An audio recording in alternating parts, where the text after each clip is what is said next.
How to create a room on Ludo King. Hi guys, it's Mekran from Gaming Basics. Today I am going to guide you how to create a room in Ludo King. Creating a room on Ludo King is quite easy, so without any delay, let's start the video. Open Ludo King. Launch the Ludo King app on your mobile device.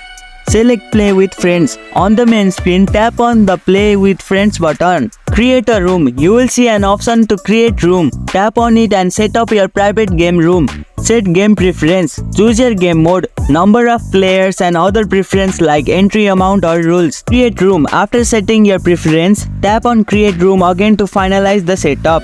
Share room code. A room code will be generated. Share this code with your friends so they can join your room. Start the game. Once all players have joined using the code, you can start the game.